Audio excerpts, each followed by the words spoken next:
Peter ನನ್ನ ಎರಡನೇ cinema. ಇಲ್ಲಿ ಹೇಳೋಕ್ಕೆ ತುಂಬ ವಿಷಯ ಇದೆ. ಐ ಡೋಂಟ್ ನೋ ಯಾವ ಥರ ಕನ್ನಡ ಮಾಡಬೇಕಂತ ಗೊತ್ತಾಗ್ತಾ ಇಲ್ಲ. ಬಿಕಾಸ್ ತುಂಬ ಎಮೋಷ್ನಲ್ ಆದಂಥ ಒಂದು ಜರ್ನಿನೂ ಇದೆ. ಹೌದು, ಜೊತೆಗೆ ಅಂಕಿತ್ ಅವ್ರು ಹೇಳಿದಾಗೆ ಒಂದು ಒಳ್ಳೆ ನಟರು, ಅದೇ ಥರ ಇರುವಂಥ ಒಂದು ಒಳ್ಳೆ ನಿರ್ದೇಶಕರ ಕೈ ಸಿಕ್ಕಾಗ ಒಂಥರ ಕಲ್ಲಿದ್ದವ್ರನ್ನ ಶಿಲೆ ಹೇಗೆ ಮಾಡ್ತಾರೆ ಹಾಗೆ ಆ ಅನುಭವ ನನಗೆ ಆ್ಯಕ್ಚುಲಿ ನೀವು ಹೇಳಿದ ನಿಜ ಅದಾಗಿದೆ.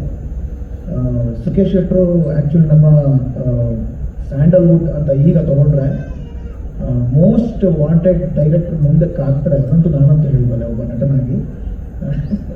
ತುಂಬ ಜನರು ದೊಡ್ಡ ದೊಡ್ಡ ಸ್ಟಾರ್ಗಳು ಇವರ ಡೇಟ್ಸ್ ತಗೊಳ್ಳೋಷ್ಟು ಖಂಡಿತವಾಗೂ ಆದಷ್ಟು ಬೇಗ ಹತ್ತಿರ ಆಗ್ತಾರೆ, ಅದಂತೂ ನಾನು ಹೇಳಬಲ್ಲೆ. ಯಾಕೆಂದರೆ ಅವರ ಮೈನ್ಯೂಟ್ ಡೀಟೇಲಿಂಗಿಂದ ಹಿಡಿದು ಈ ಸಿನಿಮಾಗೆ ಅವ್ರು ಕೊಟ್ಟಂಥ ಟೈಮ್ ಇದೆಯಲ್ಲ, ಅದು ಮ್ಯಾಚ್ ಮಾಡೋಕ್ಕಾಗಲ್ಲ, ಅನ್ಮ್ಯಾಚಬಲ್. ಯಾಕೆಂದರೆ ಆಲ್ಮೋಸ್ಟ್ 2.5 ವರ್ಷ, ಅಂದರೆ ಸ್ಕ್ರಿಪ್ಟ್ ಸೇರಿ 3 ವರ್ಷ,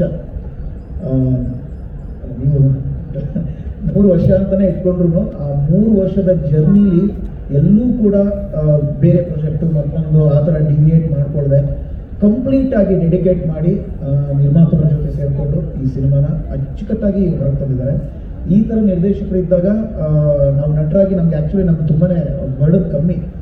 ಮಾಡು, ಆ್ಯಕ್ಟ್ ಮಾಡು, ಅವ್ರು ಹೇಳಿದಷ್ಟು ಮಾಡು, ಹೋಗು, ಈ ಥರನೇ ಇರ್ತೀವಿ. ನಮ್ಮನ್ನು ಹೋದರೆ ಕೆಲಸ ಕರೆಕ್ಟಾಗಿ ಉಪಯೋಗಿಸ್ಕೊಂಡಿಲ್ಲ ಪೋಸ್ಟ್ ಪ್ರೊಡಕ್ಷನ್ದಾಗಿ ಇನ್ನೆಲ್ಲೂ. ಯಾಕಂದರೆ ಅವ್ರಿಗಿದ್ದಂಥ ಆ ಕ್ಲಾರಿಟಿ ಅಷ್ಟು ಚೆನ್ನಾಗಿತ್ತು. ಸೊ ಏನು ಹೊಗಳದೇ ಇರ್ಬೋದು, ಬಟ್ ಮನಸ್ಸಿಗೆ ಬೇಜಾರು ಮಾಡಿಕೊಂಡು ಯಾಕಾದರೂ ಈ ಸಿನಿಮಾಗೆ ಟೈಮ್ ಕೊಟ್ಟನೋ ಅಂತ ಎಲ್ಲೂ ಕೂಡ ಬೇಜಾರು ಮಾಡ್ಕೊಳ್ಳದೆ ಹೋಗ್ತಾರೆ. ಅದಂತೂ ನಾನು 100% ಒಬ್ಬ ನಟನಾಗಿ ಜೊತೆಗೆ ಪ್ರೇಕ್ಷಕನಾಗಿ ಪ್ರಾಮಿಸ್ ಮಾಡಬಲ್ಲೆ.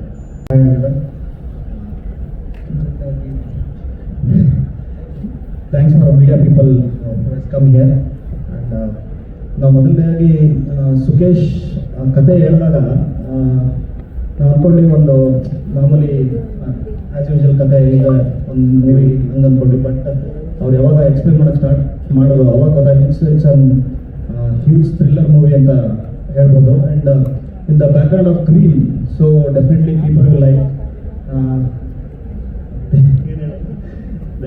ಸರ್ ಈಸಿ ಮಾಡ್ಕೊಡ್ತೀನಿ. ಸಿನಿಮಾ ರಿಲೀಸಿಗೆ ರೆಡಿ ಇದೆ. ನಿರ್ಮಾಪಕನಾಗಿ ರಿಲೀಸ್ ಪ್ಲಾನ್ಸ್ ಬಗ್ಗೆ ಒಂಚೂರು ಇನ್ಫಾರ್ಮೇಶನ್ ಕೊಡೋದಾದ್ರೆ, ಕ್ಲಬ್ಗೆ ಕನ್ನಡದಲ್ಲಿ ಮೊದಲನೇದಾಗಿ ಬರ್ತಾ ಇದ್ದೀವಿ. After that we are planning for all other 3 languages, Tamil, Telugu ಮತ್ತು ಮಲಯಾಳಮಲ್ಲಿ ನೆಕ್ಸ್ಟ್ 2 ವೀಕ್ಸ್ ಆದಮೇಲೆ ಬರೋಕ್ಕಂತ ಪ್ಲ್ಯಾನ್ ಇದೆ actually. So that's what we are plan. Okay, thank you sir. ತುಂಬ ಒಳ್ಳೆಯದಾಗಲಿ ಈ ಸಿನಿಮಾ ಮೂಲಕ ನಿಮ್ಮ. ಎಲ್ಲರಿಗೂ ನಮಸ್ತೆ. ಎಲ್ಲರೂ ಬನ್ನಿ. ಸೂಪರ್ ಸೂಪರ್, ಸಾಕಾರ ಮಾತಾಡಿದ್ರಿ. ನನಗೆ ನನ್ನ ಬಗ್ಗೆ ಲೈಕ್ ನನ್ನ ಕ್ಯಾರೆಕ್ಟರ್ ಬಗ್ಗೆ ಹೇಳಿ ಆಡಿಷನ್ ಅಂತ ಕರೆದಾಗ ಫಸ್ಟ್ ಆಫ್ ಆಲ್ ನಾನು ಸೂಟ್ ಆಗ್ತೀನ ಇಲ್ವಾ ಅನ್ನೋ ಡೌಟ್ ನನಗೆ ತುಂಬ ಬಂತು.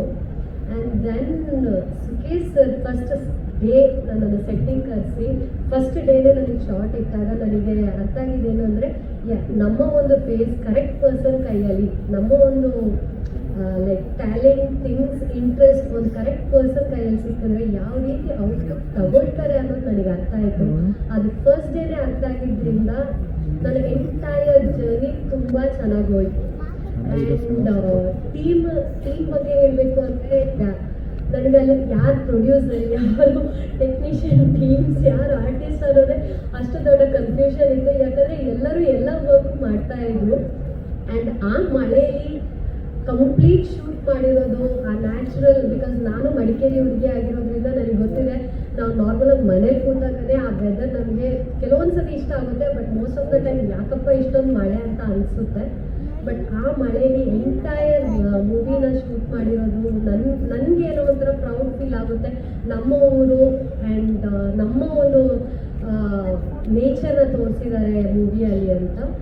ಆ್ಯಂಡ್ ನನ್ನ ಕ್ಯಾರೆಕ್ಟರ್ ಬಗ್ಗೆ ಇನ್ನೊಂದು ವಿಷಯ ಹೇಳಬೇಕು ಅಂದರೆ ನನಗೆ ಒಂದು ದೊಡ್ಡ ಕ್ವಶನ್ ಮಾರ್ಕ್ ಇದೆ ಮೂವಿಯಲ್ಲಿ. ಹಾರರಾ, ಥ್ರಿಲ್ಲರಾ, ಲೈಕ್ ಯಾವ ಥರ ತೋರಿಸಿದ್ದಾರೆ ಅನ್ನೋದನ್ನು ನನಗೆ ಎಲ್ಲೂ ಹಿಂಟೇ ಬಿಟ್ಕೊಟ್ಟಿಲ್ಲ ಡೈರೆಕ್ಟರ್ ಸರ್ ಇದುವರೆಗೂ. ನೀನು ಬಂದು ಲೈಕ್ ಥಿಯೇಟರಲ್ಲಿ ಬಂದು ನೋಡಿ ಎಕ್ಸ್ಪೀರಿಯನ್ಸ್ ಮಾಡಬೇಕು ಅನ್ನೋದು ನನಗೆ ತುಂಬ ಟೀಮ್ ವರ್ಕಿಂದ ಆ್ಯಂಡ್ ಒಂದೊಂದೇ ಸ್ಟೆಪ್ ಬೈ ಸ್ಟೆಪ್ ಇನ್ನೂ ಜಾಸ್ತಿ ನಾನೇ ವೆಯ್ಟಿಂಗಲ್ಲಿದ್ದೀನಿ. And yeah thank you so much sir. Thank